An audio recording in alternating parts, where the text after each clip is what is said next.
Banyak isu nih yang menggoyang dunia perbankan Indonesia. Pertama, soal rencana pengawasan bank yang akan dialihkan dari OJK ke Bank Indonesia. Masih dibahas ini ya. Kedua, skandal perbankan global Vincent Leak yang mengungkapkan penggelapan dana hingga pengemplangan pajak. Skandal ini menyeret bank-bank besar skala global dan efek skandal ini juga berimbas ke tanah air karena saham-saham bank banyak akhirnya yang dilepas oleh investor. Dari sisi fundamental sendiri, perbankan tengah bergelut dan masih belum lepas dari tekanan pandemi yang bikin cuan bank menipis. Kita ulas bersama dalam Balada Bank di era OJK berikut ini. Nah, lagi ramai kan dibahas RUU Bank Indonesia di mana salah satu poinnya tugas pengawasan bank yang selama ini dipegang oleh OJK akan dialihkan ke Bank Indonesia. Nah, direncanakan paling lambat ini 2023. Masih dibahas ya ini. Tapi sebenarnya seperti apa sih tren perbankan di Indonesia sejak OJK berdiri? Nah, tahun 2011 bisa kita lihat di sini ada 120 bank di Indonesia. Secara perlahan konsolidasi sistem perbankan ini terus didorong oleh OJK demi memperkuat perbankan tanah air. Bisa kita lihat di sini trennya ya, jumlah perbankan atau bank di Indonesia pun berkurang seiring dengan terjadinya merger and acquisition ya. Nah, M&A. Dan bisa kita lihat di chart ini ya, kita boleh katakan di sini tahun 2019 ini adalah masa yang subur-suburnya bagi aksi merger dan juga akuisisi. Bank yang berjumlah 115 nih di tahun 2018 susut jumlahnya menjadi 110 bank pada tahun 2019. Nah, kita lihat ada aksi merger dan akuisisi apa saja sih di tahun 2019 kemarin. Nah, bisa kita lihat di sini ya, BCA mengakuisisi dua bank. Yang pertama adalah Bank Rabobank International Indonesia dan kemudian yang kedua Bank Royal Indonesia. Nah, di tahun yang sama ini juga ramai aksi merger. Di antaranya bisa kita lihat di sini antara Bank Agris dengan Bank Mitra Niaga. Penguasa mayoritas sahamnya adalah Industrial Bank of Korea. Kemudian Bank OK ini merger dengan Bank Dinar, pemegang saham mayoritasnya Apro Financial juga dari Korea Selatan. Kita lihat Bank Danamon merger dengan Bank Nusantara Parahyangan. Penguasa mayoritas sahamnya adalah MUFG Bank. Kemudian ada BTPN kawin dengan Bank Sumitomo Mitsui Indonesia. Penguasa mayoritas sahamnya Sumitomo Mitsui Banking Corp. Nah, kalau kita lihat data dari Morgan Stanley ini ya, kita bisa baca di sini di baliknya ada investor-investor asing yang menjadi penguasa saham mayoritas. Dari Korea Selatan misalnya kita lihat di sini ada Apro Financial dan Industrial Bank of Korea. Dari Jepang ada Sumitomo Mitsui Banking Corp dan juga MUFG Bank. Nah, aksi dari para investor asing mengakuisisi dan meningkatkan kepemilikannya, menancapkan kakinya semakin dalam di bank domestik lewat merger, ini ditopang oleh regulasi dan juga relaksasi yang dilakukan. Jadi regulasinya tuh lebih akomodatif gitu ya. Kita lihat nih laporan dari Morgan Stanley terkait dengan tren akuisisi perbankan oleh investor asing.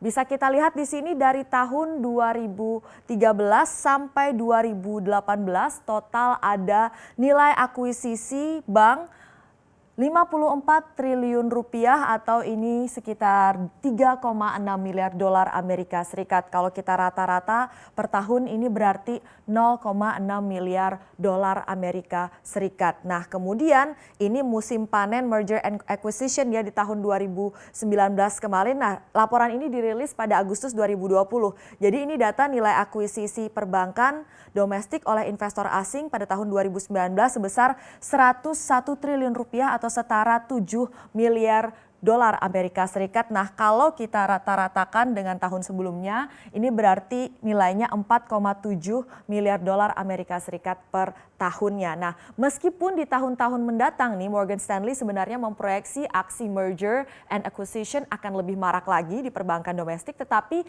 pandemi ini membuat banyak investor injak rem ya, termasuk menahan rencana merger dan juga akuisisi mereka di tahun 2020 ini saat kita masih berkutat dengan pandemi ya. Mengapa sih perbankan Indonesia ini diminati? Apa sih yang bikin seksi perbankan Indonesia di mata investor asing? Terutama yang paling banyak minat ke kita nih Korea Korea Selatan dan juga Jepang. Kita lihat data dari Morgan Stanley berikut ini. Nah, kita lihat di sini ya, pertumbuhan atau CAGR kredit dalam 10 tahun terakhir di Indonesia adalah 16%, bandingkan nih dengan yang di Jepang 2% dan kemudian di Korea Selatan di level 7%. Seksi banget kan pertumbuhan kreditnya gitu. Nah, kemudian kalau kita lihat dari net interest margin atau margin bunga bersih di Indonesia, ini juga bikin ngiler banget, yaitu 5,9%. Bandingin nih dengan yang di Jepang dan juga yang di Korea. 1% di Jepang, 1,9% di Korea Selatan. Nah, hanya saja nih PR-nya adalah rasio biaya per aset di Indonesia, cost asset ratio di Indonesia yang masih lebih tinggi dibandingkan Jepang dan Korea. Di Indonesia 3,3%, sementara di Jepang 0,7%, Korea Selatan 1,1%, berarti mereka lebih efisien ya. Disinilah perlu didorong efisiensi di perbankan Indonesia. Nah, urgensinya semakin terasa nih untuk memperbaiki rasio biaya cost per asset atau cost asset ratio di Indonesia di tengah pandemi ini ya.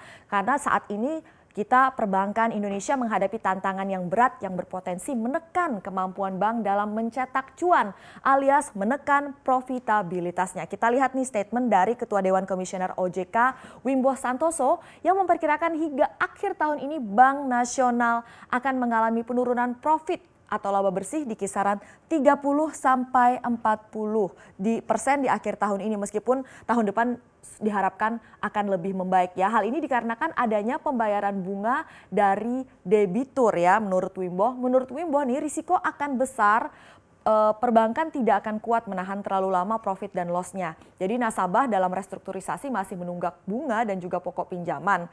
Kita lihat nih datanya per Agustus kemarin ya, 863,6 triliun rupiah ini pinjaman yang direstrukturisasi. Nah, pada saat revenue bank ini tengah turun, bank harus terus membayar bunga untuk deposito. Bisa kita lihat sini ya, data dari DPK-nya yang meningkat. Nah, ini tadi yang dikatakan oleh Wimbo ini melihat juga data per semester 1 2020 di mana bisa kita lihat ini profitabilitasnya menurun ya di tahun ini paruh tahun pertama 62,6 triliun rupiah, sementara di periode yang sama di tahun sebelumnya ada 78,5 triliun rupiah. Nah, kita akan lihat secara lebih detail lagi ini segmen per segmen banknya. Nah, bisa kita lihat di sini ya.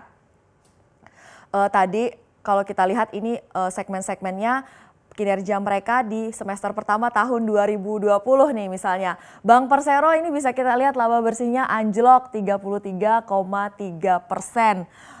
Bank Umum Swasta Nasional Devisa BUSN Devisa ini laba bersihnya juga turun 9,9 triliun rupiah. Sementara Bank Umum Swasta Nasional Non Devisa ini juga anjlok, ini laba bersihnya 26,6% di paruh pertama tahun ini. BPD, hanya BPD nih yang laba bersihnya bisa tumbuh 12%. Kemudian campuran ini labanya mengalami penurunan 7%.